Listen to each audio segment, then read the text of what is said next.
سمجھو سنیو سمجھو، 40 ہزار دے کے 50 ہزار دے کے تقریریں کرواتے ہو، پھر مال نشاور کرتے ہو۔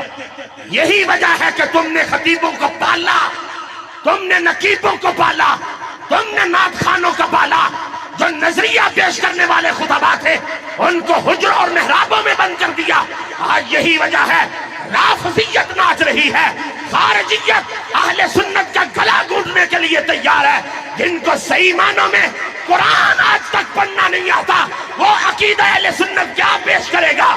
عقیدہ اہل سنت کیا بتائے گا؟ امام احمد رضا کی نظر فکر کیسے پیش کرے گا؟ خدا کی قسم، امام احمد رضا کی جس نے فکر پیش کی ہے، آج پنجاب میں رہ کے وہ قرآن پڑھتا تھا، امریکہ تک کی دیواریں ہل ہل جاتی تھی۔